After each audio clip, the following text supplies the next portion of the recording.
Alright boys, welcome back to the channel, and we are here with episode 51 of our Winnipeg Jets Franchise Mode. If you missed out on the last one, bit of a controversial one in the comments, but that's okay, because that's what we are here for. We went out and we signed Pete Lombardi to a 6-year deal, $10.68 million. Well, kind of his old team signed him to that deal, but we went out and traded for him. And we made a huge trade trading away William Eklund, Howard Quenneville, who was our second line left winger. William Eklund was our first line center, 92 overall, former 90-point scorer, 80-point scorer, things of that nature. We also went out and gave them a medium elite prospect and a first round pick. So I thought the trade was pretty fair, but we do have some comments that talk about a little bit of other stuff, some other things that we have to consider. So maybe some alterations will happen to that trade. So first up, we're going to start with Alexander, who's a great episode. Thank you very much, Alex. And then he gives a couple of points. Number one, glad Francisco Gordon isn't a Jet. A guy in his prime like that would probably want the security of a longer term deal. Not sure about the fit either. At $13 or $15 million, he'd probably have to go on that first line, or he would be a first liner and a former league MVP to a second liner with us. Doesn't really make sense, and I 100% agree with that. Number two, Bertram or Askarov, the GM's choice, to Carolina for a seventh, for all the reasons that I mentioned in the other one. Don't have to spend too much time on that. We're going to do that real quick. And then number three, this is where the big talks come in. So the return that Arizona is not enough for Lombardi, in Alex's opinion. I'll tell you why. He says, we are division rivals with them, and we would have to table the absolute best offer in the league for them to let go of a 22-year-old bona fide first-line center, the prime asset and position in the NHL. Now, Eklund was a free player for us, not really sure what he means by that, but Eklund was a free player for us and is now 32 years old, only signed for 2 more years, which is fine since he's bound to fall off during or after the deal. Keep in mind, though, he's in his physical prime. He's also playing like a point per game scorer, so I wouldn't say that he's exactly a bad piece to have on a team. In a trade for a player like Lombardi, he's not the centerpiece, but a part that's added to make salaries work, plus ensure that you always have a bridge player on the roster until the future assets we pay are ready for the NHL. Okay, so Alex kind of disagreeing with EA's trade value of the two players, but that's okay. Then he says, as is, we gave up more for Kennedy than we did for Lombardi, which makes no sense. Now, I would agree with you if we gave up more for Kennedy than we did Lombardi, but also keep in mind, at the times of their careers, Pete Lombardi, he's 22, right? Pretty similar age to what we got Sam Kennedy at. He's had a 78-point season, 59, 48-point season, so he has had a better career than Sam Kennedy did at that time. But I also don't think that we gave up less for Pete Lombardi than we did for Sam Kennedy, because I wrote it in a comment here. Essentially, for Sam Kennedy, we gave up Gabriel Velarde, who was a second or third line center, Gail Crabb, who was a medium elite defensive defenseman, Brody DeMarchi, who was a medium elite defensive defenseman, and Maurice Jacques, who was a medium top 6 forward. He's now a 79 overall, and he has like 50 points in 180 games or something like that, and then a first round pick. So that was Sam Kennedy. And then for Pete Lombardi, we gave up William Eklund, who in my opinion is 1,000 times better than Gabriel Velarde, and he's also better than Gail Crabb. Then we traded a medium elite defensive defenseman, which would be similar value to Brody DeMarchi at that time, of course. And then we gave up Howard Quenneville, who was way better than Maurice Jacques, and then we gave up another first round pick as well. So I don't exactly see where the big disparity is here. We gave up more pieces in the Buffalo trade with Sam Kennedy, but I don't think we gave them better pieces by any stretch of the imagination. But that being said, Alex does want us to give away some players, and I don't want to be totally unfair to him. Part of this channel is to agree with what you guys say, or at least take what you guys say into consideration. So we will make a trade with Arizona to make that a little bit of a more fair deal in Alex's perspective, but I don't think it was nearly as big of a fleece as what we're saying here. At the bare minimum, Alex wants us to give away Darren Gomez, Stefan Kreitzer, Clifford Riley, and another first round pick for a 7th round pick, which seems like a lot in my opinion, but we will give them something. So then we're going to skip over to Divinity's comment here, who wants us to trade with Montreal and Toronto for players who can produce and fit the coach scheme for the 3rd and 4th lines. Our 3rd and 4th lines have been absolutely amazing for us in the past, like probably 5 years or so. But, Pinto and Wyatt Johnston are both getting a little bit older. Shane Pinto is now 34 years old, and we think it may be time to try to find another 3rd line center, 4th line center, center, maybe a winger who can help support these younger players, somebody like that who can really boost that bottom six. And that's something I will be looking for definitely throughout this video and the trade and at the trade deadline, especially. Maybe we can start off the season, see how we perform, but if things get dire, we can definitely make a trade like that. All right, so first up, we're going to make a trade with Carolina. We're going to trade them Bertram, who is a goalie for 1 year. We picked up in free agency, but really we don't need him, and Carolina desperately needs a goalie because we also have what's his name, Torsten Gunderson in the lineup, and Carolina has no goalie, so giving them a guy like Bertram's going to help them out a ton, and so we're going to make this deal, just trading him for a 7th round pick. This guy is in here just because to make the goalie, the amount of goalies on the team work, and so what do you say to that, Carolina? Accept it. We're going to accept before you change your mind about it. Thank you, Carolina. Okay, guys, so here's going to be my compromise right now. Alex wanted me to give up Darren Gomez, who is like a 75, 76 overall medium top 6, like 19-year-old. Stefan Kreitzer, who you guys know. Clifford Riley, who's in this trade. And then another 1st-round pick for a 7th-round pick. Instead, I'm going to give them Clifford Riley. So me and Alex agree on that. Quincy Sawchuk, who is a low elite player, 60 overall playmaker, 2-star. I mean, he's not a great player, but he has a chance to make it. And then a 3rd-round pick. And essentially that's because I already think they've gotten a pretty decent deal. I mean, if we look at their forwards right now, also they got, just to show you guys, this guy, Ollie Mers, is now their 2nd best ranked defenseman by trade value. He is 65 overall, but I mean, he has more trade value than the guy with low franchise. So even at the absolute worst, you can flip him for something great.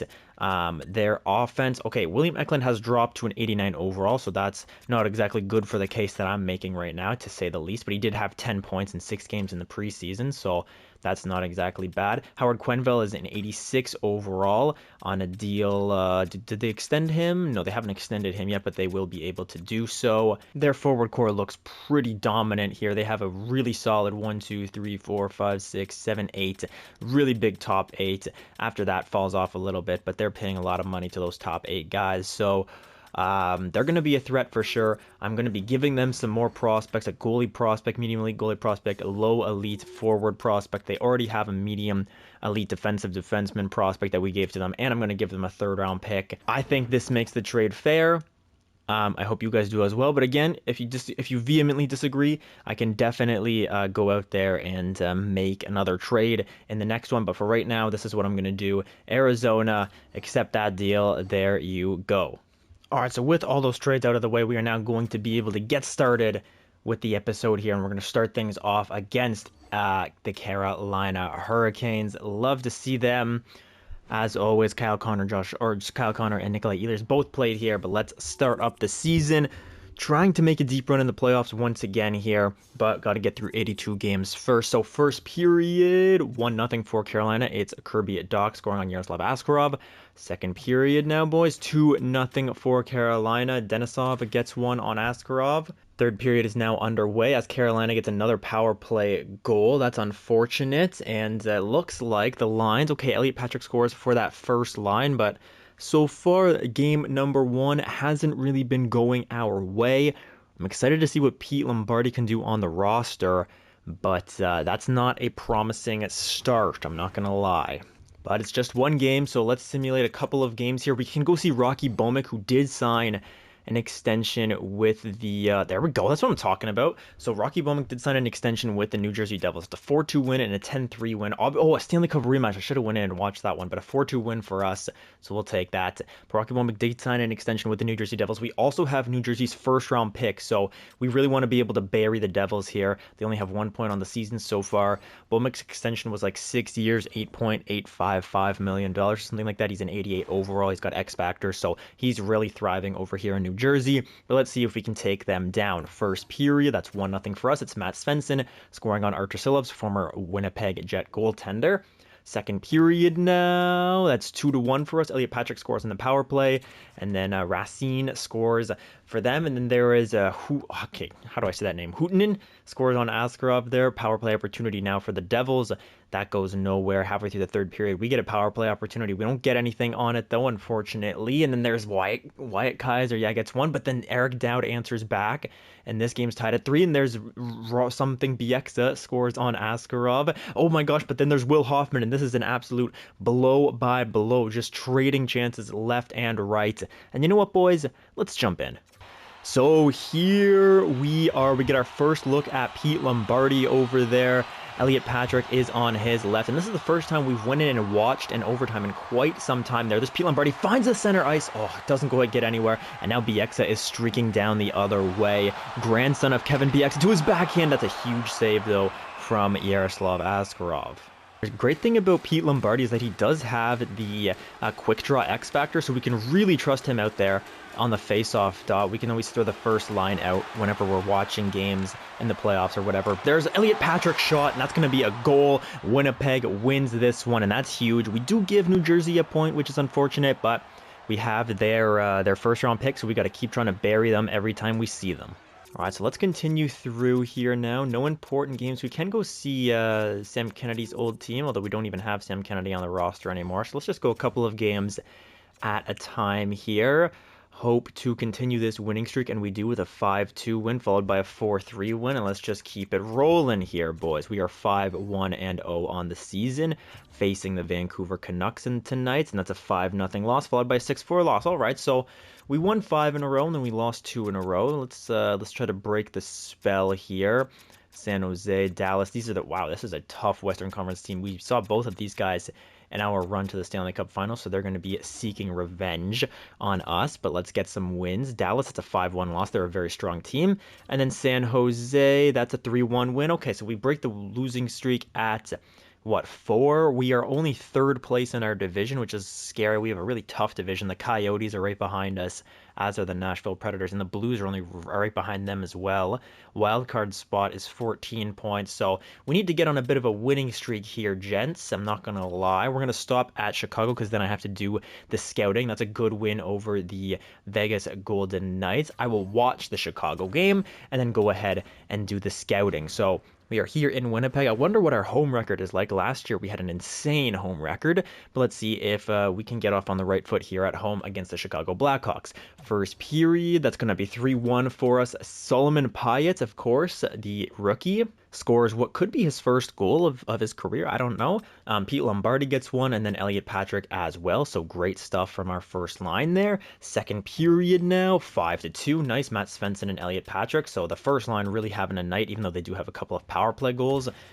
But still, 5-2 going into the third period. I should not be worried whatsoever. We're dominating them in shots, almost doubling their shots. We have 48 shots on the night, 50 shots on the night. We are absolutely peppering Matteo Hecht. Shane Pinto gets in on the action with a goal of his own. Matt Svensson gets a power play goal. That's a hat trick of power play goals, I think, from our first power play unit. So an amazing game, a very high scoring game. And Chicago just flopped around on the ice like the Australian breakdancer, huh? 3 stars of the night are Matt Svensson, Elliot Patrick, and Pete Lombardi. That first line is getting it done for us. And speaking of it, before I go ahead and check out the scouting, why don't we do a quick look at our stats around our team, see who's doing what for us, who is producing. Is it the first line that's going off, or is it the second line maybe with Dane Matheson? I'd love to see how he's performing. He was an 83 overall to start the video, and he's still there at 83. Nico Tukio, 83. Brendan Meach. Okay, so all these guys are still the same. Solomon Pyatt, only 4 points, -2. So this third line struggling a little bit. What about the second line? Nico Tukio does have 10 assists, no goals. Nice. Dane Matheson, only 5 goals, 1 assist for 6 points. He's on pace for 41 points. Not ideal. And Eric Dowd, 10 points there for him. That's pretty good on a line that's not really giving him too much. Matt Svensson now, 14 points for him. Beautiful. Oh my God, Pete Lombardi has 22 points in 12 games. And Elliot Patrick has 20 points in 12 games. And he has 12 goals in 12 games. Elliot Patrick's on pace for 82 goals. This first line is the best first line in the NHL. They just might be. Wow, that's amazing. Okay. How's the fourth line doing here? Colby Stoll, 4 points, -1. Wyatt Johnston, 4 points, -1. Dane Brookbank, 2 points, -1. Okay, not the end of the world. Defensively, Aiden Stempniak, 10 assists, beautiful. Corbin Mills, 5 assists. They're only even, though. That's very strange. Usually they're a lot higher plus than that. Owen Power with 5 points.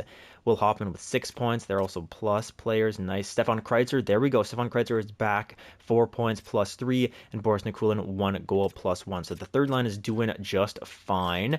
Goaltending-wise, Yaroslav Askarov, 906 save percentage, 3.17 goals against average. It's not amazing, but for the EA world, we'll take it. And Torsten Gunderson has played 1 game, and he lost it with some pretty bad numbers. All right, I'm back.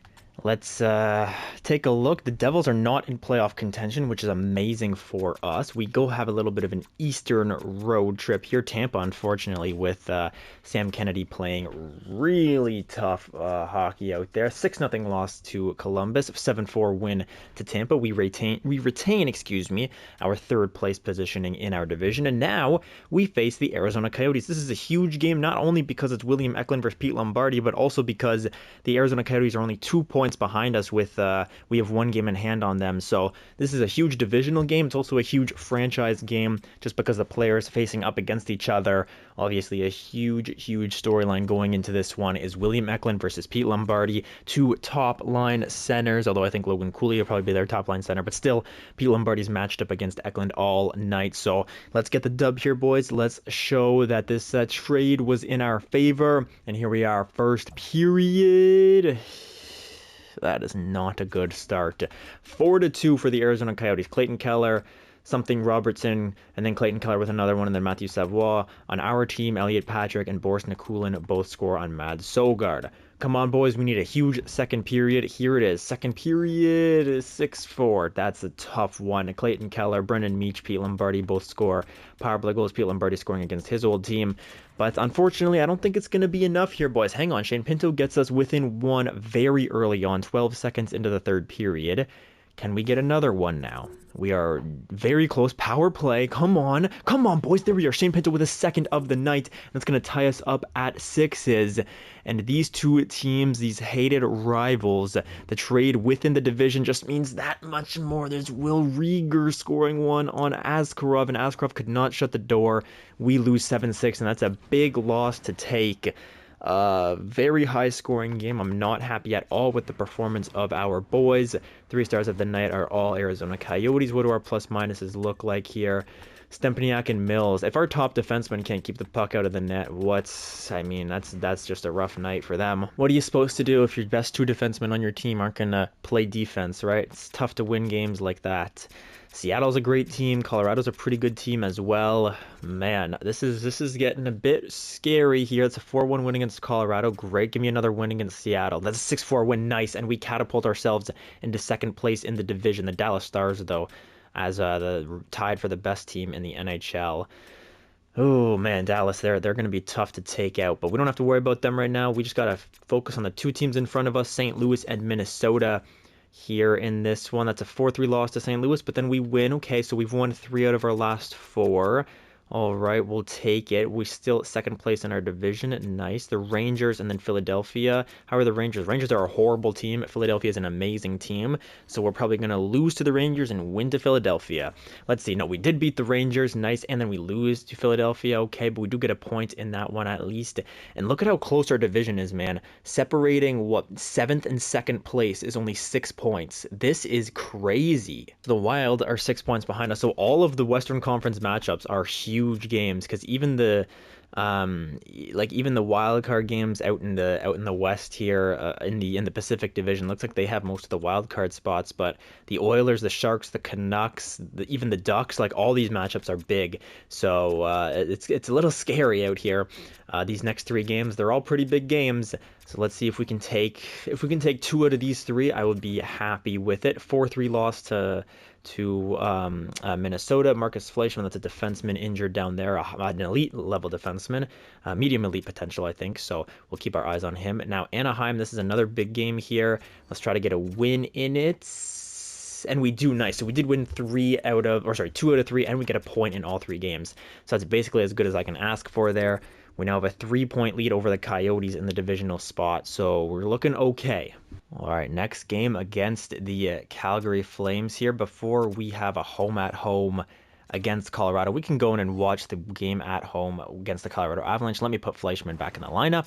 All right, he's in there. Gotta finish simulating. Yeah, because I have to do this glitch that's still in the game since launch. Okay, now up against the Colorado Avalanche, where are they? They are in 5th place, but they're only 3 points behind us. So let's watch this one, see if we can't get a win. We did just lose to the Flames, which is unfortunate, but I have faith in us. First period, that's 2-0 for us. Elliot Patrick with 2 goals. Nice, get that natural hat trick. We're also playing against former Winnipeg Jet goaltender Jesper Wallstedt, so bit of a chip on our shoulder, as I'm sure there is one on his. Second period now remains 2-0, so the natural hat trick can still be in place here for Elliot Patrick. It would be amazing if I spoke that. Oh, no, Eric Dowd scores, gives us a 3-0 lead. If we blow this, I'm going to throw my controller across the room, shatter it in 2, and go cry.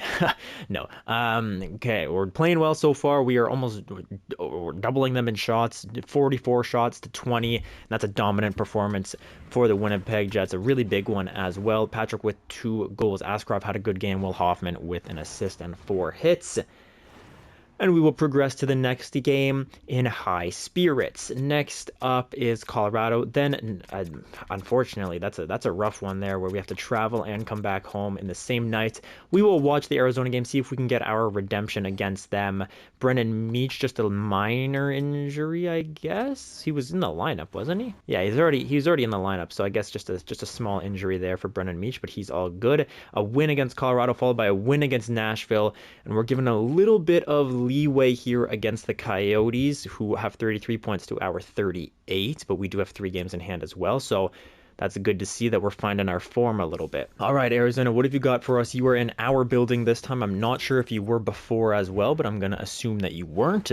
So let's see. William Eklund's return to Winnipeg. Obviously, the Jumbotron. The fans go crazy for him. We still love him here in Winnipeg. It was hard to see him go, but we had to make a business move for the future. So first period, 2-1 for us. Elliot Patrick and Shane Pinto. Shane Pinto is really having I feel like he has a couple of points here in some recent games trying to right the... he's heard what's been said about him in the media, and he is not having it, it feels like. Second period now underway. 4-2 for us. Brennan Meach and Dane Matheson. First time seeing Dane Matheson on the score sheet. So we want him to get going here in this, I guess, like a third of the way through the season or something like that. Maybe, yeah, about a third of the way through the season. Pete Lombardi against his old team. It's his second goal against his old team. And this one looks to be in the bag for the Winnipeg Jets about halfway through that third period now. 5-2 lead. I don't see us blowing this. Hopefully, I don't speak too soon. Yeah, we are all good. Of course, they're going to get another one, though, to bring Askarov's save percentage down. But a 5-3 victory is more than okay with me. Pete Lombardi, Elliot Patrick, Brennan Meach. Great games from all of you guys. As we continue on through the season here, a really tough game up against Dallas. We have overtaken them in the standings because of our games in hand, but we basically have the exact same record as them. So yeah, we're fighting for the President's Trophy right now as well, but our division is so tough that I don't even have my eyes on it. I have my eyes on playoff contention, and that's it. Dallas, can we beat them? No, we lose 1-0. 1-0 to them, so that's actually a very close game. Quentin Crawford is fully healed. It must have just been a lingering injury there. And then 3-0 loss to Nashville as well. So we haven't scored a goal in 120 minutes. Let's try to change that against the Chicago Blackhawks here, boys.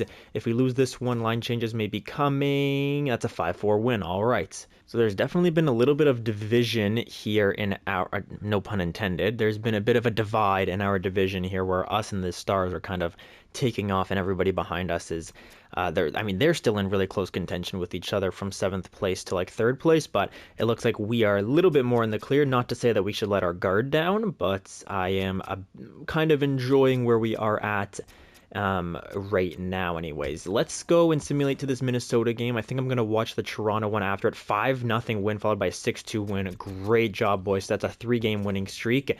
Minnesota, we make it a 4-game winning streak. And let's watch the Toronto Maple Leafs game here. We've got to scout them out because we did see Divinity's comment about it. So we'll go into the building, although we are in Winnipeg, so they come into our building. we're going to check them out, especially watching their bottom 6 forwards and see what they look like when they play. Eric Dowd opens things up, and the first period is going to end 1-0. We get 1 goal on Konolachuk, who signed that crazy deal in free agency with the Maple Leafs. Second period now, it's going to be 2-0 as Will Hoffman gets another one past Konolachuk, and I'm liking how we've been playing defensively in the past 2 games that we've gone into. We did allow 3 against Arizona, but we only had, I think we had only 2 goals against starting into the third period, so that was good. Now don't blow this 2-goal lead, boys. Jones gets one on Askarov, but we can lock it down for the rest of the time, right? Oh my gosh, Gavin McKenna.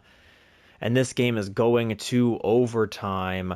Who will be the hero in overtime? Nobody. All right, now it's shootout, and that's going to go to Toronto. So a third period collapse once again for the Winnipeg Jets. It's becoming all too common of a theme in this franchise mode, but hey, what are you going to do about it, right? So we have 36 games. If you guys know how we do the seasons, we break it down by 41 games each. So this will be game 37, 38, 39, 40, 41 will be against the Detroit Red Wings. So we'll go in and watch that, and we'll also watch the Edmonton game. Why not?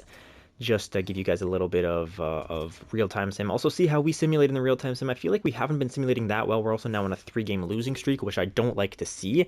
And the Predators are only 2 points behind us now, so a little bit scary there for sure. We're going to go into the game against Edmonton at home.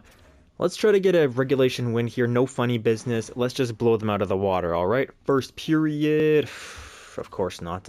Connor McMichael scores on Torsten Gunnarsson with 43 seconds left in the first period. Let's answer back for our goaltender, all right, boys? Second period, 2-1. Unfortunate. Blomqvist scores, but then Eric Dowd answers. So that is an even period. We got to win this period to win the game, boys. Win this period to win the game. Power play. Oh my gosh, and Emil Bemstrom's going to get one for them. Now it's a 2-goal lead with 10 minutes left. Can we answer real quick? No, we give them another power play. Wow. Just no fight in this team. And that's like, what, our 4th loss in a row? I got to make some line changes now, man. That is unacceptable. All right, so this is very strange. The first line, they have a crazy amount of points. Elliot Patrick with 43, Pete Lombardi with 36, and Matt Svensson there with 37. But their plus-minus is not great. +3 for Svensson, +5 for Lombardi, +5 for Patrick. Whereas the second line, they don't have as many points. 24 points for Nico Tukio, 19 points for Dane Matheson, and 32 points for Eric Dowd. But their plus-minus is so much better than the first line, which is telling me that maybe the first line is not as good defensively, but they can score goals at ease. I don't know if I'm going to make changes with that. The second or the third line is doing great things. Brennan Meach has so many penalty minutes, though. He has 85 discipline, but he has 37 penalty minutes. Make it make sense, EA. The rest of the guys, though, great performances. Shane Pinto is bringing it back, I would say, to his glory days. He has 24 points in 39 games played. He's on pace for like almost 50 points, which would be insane. Solomon Pyatt in his rookie season has 16 points in 39 games. 16 goals in 39 games. That is more goals than Dane Matheson has on the second line. So Solomon Pyatt might be an amazing simulator, despite his shooting category not being that crazy.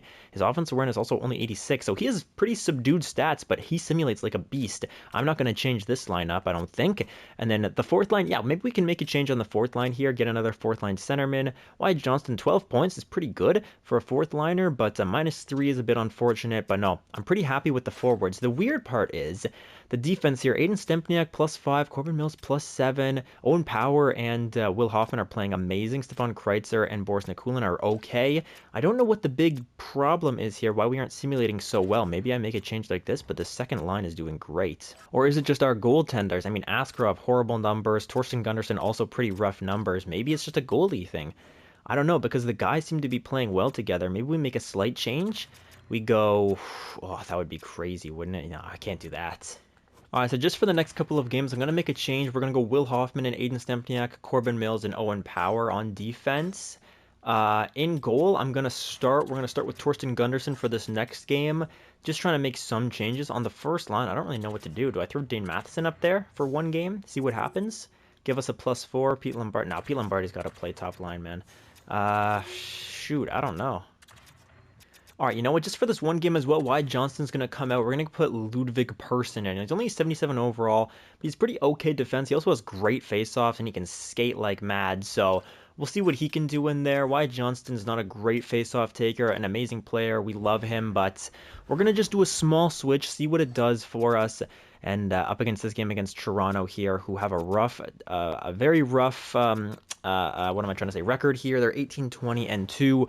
We are 23-13-2. So let's see if we can get a win. This would be a big one. And then the last game of the video, there we go, 4-3 win, nice. Last game of the video will be against Detroit. So we break our 4-game losing streak. I'm not in a very comfortable place with the Preds so close behind us now. It's pretty unfortunate that they got there. Other than that, let's just go ahead and simulate this one. Detroit 23-12-6. This is going to be a tough game here. A battle of somewhat mediocre teams. Let's see what we can do. First period, yikes. Torsten Gunnarsson gets lit up. Why is he playing 2 nights in a row? I put him in for the game against the Leafs. Why is he playing against the Red Wings now too? I hate this game, man. Second period, 4-1. Yeah, beautiful. And we're going to finish the video losing 4 out of 5 games played. Not ideal. Pete Lombardi gets 1 back, but it's not really going to matter, I don't think. Oh, man, that is tragic news. Hang on, Pete Lombardi with a second power play goal. Hang on, Pete Lombardi is single-handedly willing us back into this game. Now 2 minutes left. Can we get one? No, we can't, of course not. Why do I get my hopes up, man? Okay, so some interesting developments. Nico Tukio has been injured, so that's our second line left winger. I'll edit these lines manually, and we're going to throw in... Hang on, here's what I'll do, is I'll throw in Wyatt Johnston for now, then we'll go Brennan Meach, we'll go up there. I guess we could do, like... We could do Wyatt Johnston, Shane Pinto, and then Solomon Pyatt, but I kind of like the... I think we give a chance to Colby Stoll. Let's go Colby Stoll, Shane Pinto, Solomon Pyatt, Wyatt Johnston, Person, and Dane Brookbank. That will be those lines. How was Will Hoffman? I can't check any of their stats, of course, because the game is broken. All right, so taking a look at the teams around the league, Anaheim is number 1, Dallas number 2, Detroit number 3, good for them, the Sens at 4, and the Winnipeg Jets all the way back here in 8th. We are 24-14-3. We are scoring 3.66 goals for per game and allowing 3.27, so that's really bad. Allowing 3.27 is rough. Power play percentage, though, 25% is amazing. Penalty kill is horrible. Okay, so we got to work on allowing our goals against to come down. I really think it's our goaltending, to be quite honest with you. We are the 6th, we're the 6th best goal scoring team, but we allow the, hang on, 8, 9, 10, 11, 12, 13, 14, 15, 16, 17. So we're like right smack dab in the middle with our defense. I would love to see that come up. We have the 5th best power play and probably the worst penalty kill in the league. Let's take a look. Yeah, worst penalty kill in the league. So that's something we 100% have to work on. Our penalty kill is atrocious.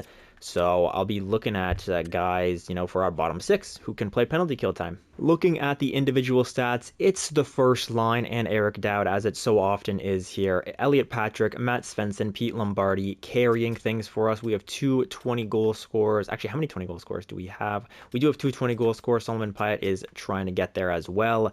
So Elliot Patrick on pace for 46 goals, Pete Lombardi on pace for 42. If we split these guys up, I wonder how many they would have. I'm not sure, but then Eric Dowd really carrying that second line, the load. I really wished that Dane Matheson would be up there, but he hasn't been. He just simply hasn't been. Aiden Stempniak is here, and then Shane Pinto. Oh my gosh, the 4th best forward on the the 5th best forward by points on the team is Shane Pinto with 25. He's on pace for a 50-point season. That would be, that would easily be a career high for Shane Pinto, a 50-point season. That would be monstrous. That would be his best season since the first year he came to Winnipeg. Nico Tukio is injured, but he does have 50 on the second line. Will Hoffman doing his thing on the second line defensively. Solomon Pyatt now is on pace for 32 goals on the season. That would be an incredible rookie year. Dane Matheson, a bit disappointed in Dane Matheson. I wanted to see more. I wanted this to be a breakout type season for him. He has a +8, but he's playing with Eric Dowd, so it's hard to be bad, to be honest. Brennan Meach has having a good season on the third line. Corbin Mills is having a really good season. Owen Power, amazing season, +16, and then, 16 points, +18 on the year for him. Colby Stoll, bit rough with the -1, but his points are looking okay. Wyatt Johnston, the same type of of a thing. Stefan Kreitzer, 10 points plus 4. I'm not complaining about Stefan Kreitzer. He's doing his thing out there. Dane Brookbank, 9 points is a 0 on the fourth line. That's been struggling, so we'll accept it. Boris Nikulin, 7 points. He's a 0. And Ludwig Persson has been a -1 with nothing going for him in 2 games. Okay, and this is where I think things are really falling off, because our forwards, our defense, everybody looks good, but our goaltending numbers have been rough, very rough. I think Torsten Gunderson is not good enough, man. He's now only a medium fringe starter. I think he's nowhere near good enough to play in the NHL. 3-5-1, 876 save percentage, 3.6. This is kind of why I wish I kept Bertram and just played with a 3-headed monster, but you gotta abide by the comments, right? Gotta abide by the comments. So 21, 10, and 2 for Askarov is pretty okay, but a 900 save percentage, 3.31 goals against average is not nearly good enough. And then Torsten Gunderson, I don't even need to say anything. He's having an abysmal season. Looking around the entire league now, Jason Robertson of Dallas carrying, then Connor Bedard and Michael Misa of Philadelphia. Wow, Tanner Howe in Ottawa. Same thing with Tim Stutzla, Logan Stankoven on Dallas, Nick Suzuki. Okay, so Dallas, Ottawa, Chicago, and Philadelphia have got some really big goal scorers there. Good for all of you guys. We can never have great goal or point scorers. It just doesn't happen for us for some reason. Jaden Almond is leading the Rocket Richard Trophy so far, although Jason Robertson is looking to catch up to him, only 2 goals behind. Let's take a look at defense, but keep this in mind for the end of next episode. Jason Robertson is on pace for 122 points. By the end of next episode, he's probably going to have like 100, so let's just keep that in mind. Defensively, now Pavel Mintyukov is still doing his thing over there. Malachi Cohen, an 86 overall offensive defenseman. Look at those puck skills. Absolutely astonishing. He's 40 points in 42 games. He was drafted in 2025. I've never seen this guy's name once. He was a 4th-round selection, and he's almost leading the league in points. He's tied for the league lead in points. Crazy stuff. Great for you. Jake Sanderson is here. Axel Sandin Palika, like the 82 overall defenseman in Tampa, is doing amazing things. Kevin Korchinski, Quinn Hughes, Sam Dickinson, Oleg Kozlov, Jamie Drysdale. All right, all these guys make sense. Liam Carlson is up here now, 28 points in 43 games. He's at -16, though. Buffalo's having a rough one. Aaron Kivi-Haru is in Nashville now, so maybe that's why Nashville's playing so well. They now have a top defenseman once again, like they did with Roman Josi. Craziness. And then Aiden Stempniak, only 1 point behind Liam Carlson. Jonathan Chow is a 81 overall offensive. Crazy, man. The offensive defenseman gets so many points. Will Hoffman is here. Adam Boakfest, all the rest of these guys. All right. Looking at goalies now, we have Gabriel Degla leading the conversation, as he does so often. He always has amazing numbers. 918 save percentage, 2.64 goals against average. He's killing it over there in Pittsburgh. Adam Rasmussen is here. Yaroslav Askarov, wow, is up there with wins, but unfortunately his numbers just look really tough. Hugo Almfelt, Vadim Zarenko, former Winnipeg Jets, Sebastian Kosa, Lucas Dostal, and Nicholas Trotter of the Ottawa Senators, 82 overall goalie with really rough numbers as well. And then there's Blake Bertram. Of course it is, man. Blake Bertram, 919 save percentage, 2.73 goals against average. I kind of want to see how Carolina's doing, so let me check that real quick. Oh, Carolina is just barely not in the playoffs at number 60, and they are like tied with points with New Jersey. So we want Carolina to start playing well. We need New Jersey to really start slacking off, because we do have their 1st-round pick. So let's hope that Carolina can shoot over the New Jersey Devils. That would be nice to see. Arizona is not in a playoff spot yet either. That's tough for them. The rest of these guys, Washington is the worst team in the league. Chicago is down there as well, which is great for us.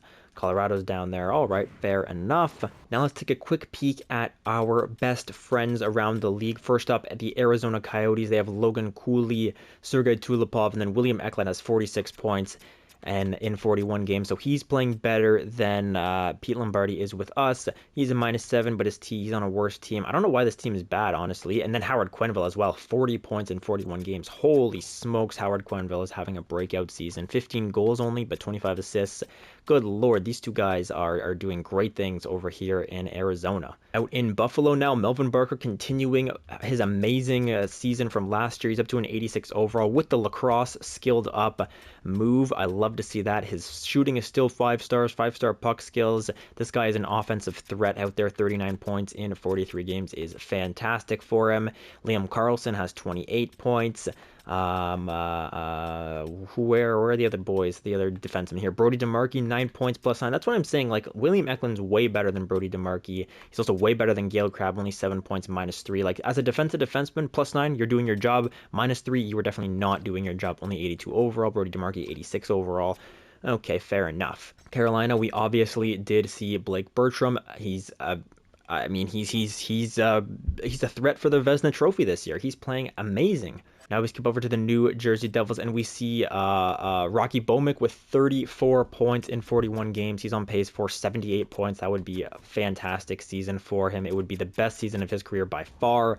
He's almost already at his season high. He is a -5, unfortunately, but I think he must be playing with Jack Hughes and Alex DeBrincat.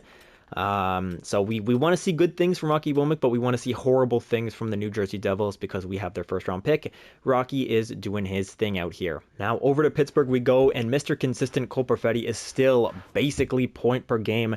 He's only an 86 overall. Now he's coming to the end of his career, but he is still getting points where he needs to, man. 15 and 25 for 40 points in 42 games. He's a +16. He is carrying this team. I don't know how they are. I don't know how they have guys that are plus players, but Cole Perfetti is a big reason why, in my opinion. And then over here in Tampa Bay, yikes, Sam Kennedy, only 33 points for Sam Kennedy in 39 games. He's a -5 as well. He still has that 90 overall tag with 5-star shooting, 5-star defense, but good lord, this guy does not simulate well for some reason. I don't really understand it.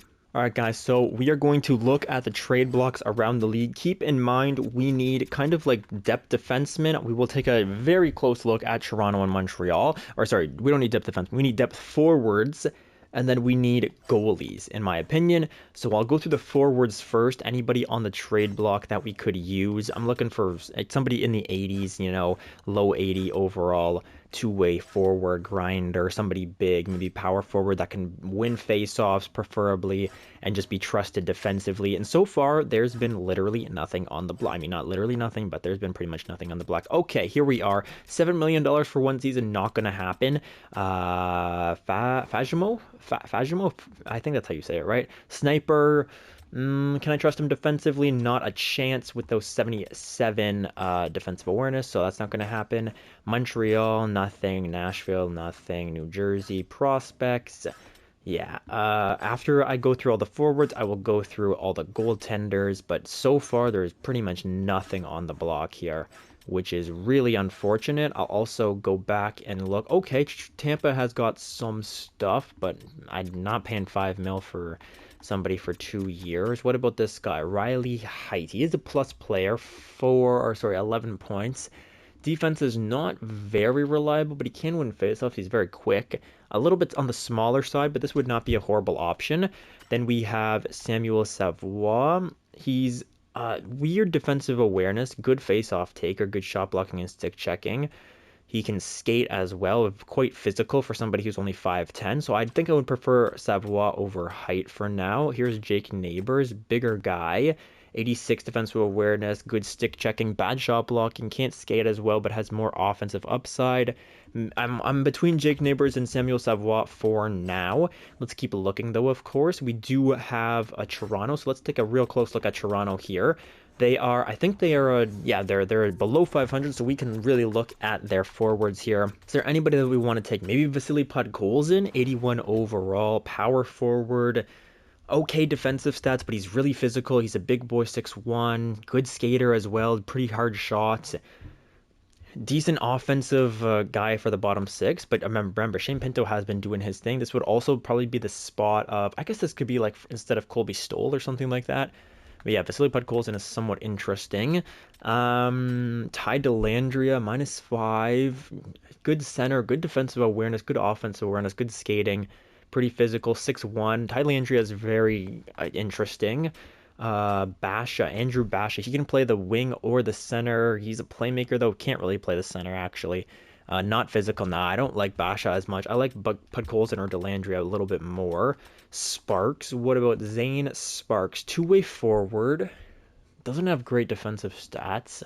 Good offensive stats, to be honest. Not very physical. He is 6'3", though. 12 goals and 6 assists. Maybe a bit of a shooter. How many shots does he have?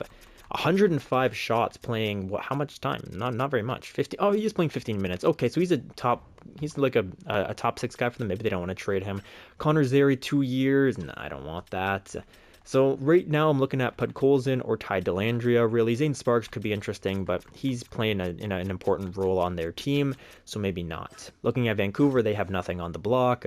Vegas, they do have Jeremy Poirier here. Offensive defenseman, though, we don't really need that for our bottom type of guys. Then it's Washington, who have nothing on the block. Let me skip to Montreal real quick, take a quicker look at them. I think they're a good team, though, one of the best teams in the league, so it would really have to be somebody who's not helping them out pretty much at all. So maybe a guy like Schultz here. How much time is he playing? He's playing only 8 minutes a night. Yeah, a guy like Schultz could be interesting. He also has great defense, a good skater, good offensive awareness. Hang on, this guy could be the guy. He's not very physical, but he's only 5'11 as well. Two-way forward, I kind of like him. He fits the bottom 6 pairs or bottom 6 forward lines as well. He's only playing 4th line time for them. Probably would be fairly similar to what we would give him. Maybe a little bit more ice time, though, because he would play some penalty kill time. I kind of like Jude Schultz here. Jude Schultz could be interesting. Lundqvist, Cal Lundqvist. He's a +3 power forward, great face-off taker, good defensive awareness, good stick checking, not as quick, but still good offensive instincts. And maybe, okay, so I'm between Cal Lundqvist and what was this guy's name? Jude Schultz. Jude Schultz and Kalle Lundqvist right now. Here's Phil Ingles, another good defender with pretty good skating, and he's fairly physical, 6 feet. Okay, so their 4th line is people that I'm interested in. Wade Stanton is here if we want to go back for Wade Stanton. Unfortunately, having a bit of a fall from grace for when he played for us, but that's okay. Fabian Lysell, Caden Gooley, all these guys down here. Okay, interesting stuff. I do like I like Cal Lundqvist and I like Schultz and Ingles don't like him as much because he can't play the center position, but he is cheaper. But none of these guys really have a lot of value, so I'm liking what I'm seeing from Montreal. Now, checking out goalies around the league here, it wouldn't make sense to trade with anybody who's an amazing team because they don't want to trade their goalie, but maybe some of the worst teams, it would make a bit more sense for them to want to trade their goalies. Here's Arizona. They don't really have anybody. Boston, they don't really have anybody interesting. Buffalo, no. Calgary, not really. Carolina, they have Bertram, but they wouldn't want to trade us him again. Matteo Hecht and Spooner are here in... that's tough, though. I was going to say, maybe we go for Matteo Hecht, but $9.8 million for the next 7 years is ungodly amounts of money. Jesper Wallstedt's over here in Colorado, but he's too old, you know? I need that like perfect like 84, 85 overall, 30-year-old for like 1 or 2 year deal type of a thing, which is a very, very specific criteria. But maybe a guy like Nicholas Dahl, he does have better numbers than what we have. He's their starter though. They're actually splitting 1A, 1B time, so maybe they want to give more time to their medium elite goalie. They decide to trade out Dahl. We give them Torsten Gunderson to fill the backup role. That could be interesting, actually. Unfortunately, it is Dallas, though, so they probably don't want to trade with us.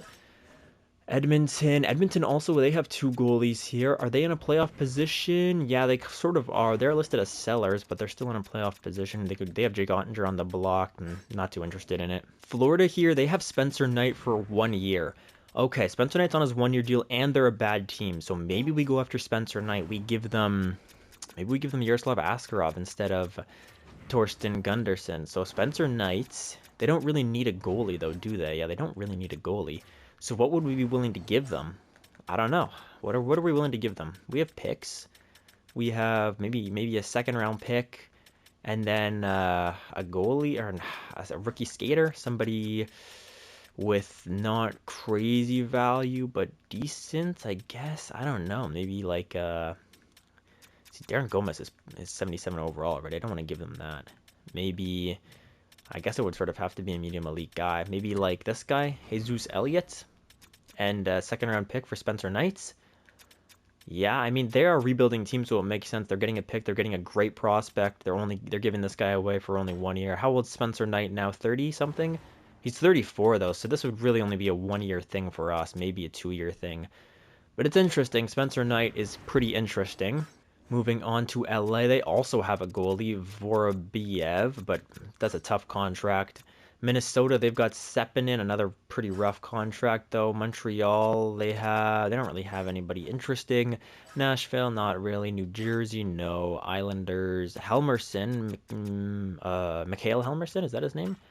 Mikhail Helmerson, but he has rough numbers and he has a bad contract.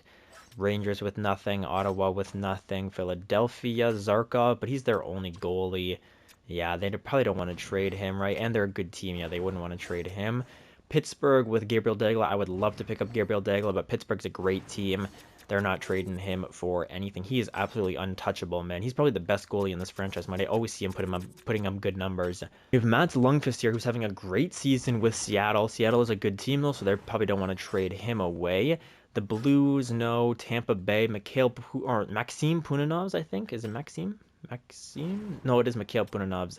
900 save percentage, 3.18 goals against average. Not the best numbers, but he is on a not a great team, so something to consider. We could go with Punanovs. He also doesn't have crazy trade value. He's only here for 1 year. Didn't sign an extension or anything, so that's good. We could go for Punanovs. He just has that overall, and that could just be maybe just like a second rounder and Torsten Gunderson or something like that. They do want Gunderson as well, so maybe something like this would just go through. Interesting. Now we took a look at the Leafs. They do have Konolachuk here, but we don't want to take that contract on. Scott Carter is out here in Vancouver, but similar thing. His contract is a little too crazy for my liking. Washington with nobody. Okay, so I'm pretty interested in, who was it?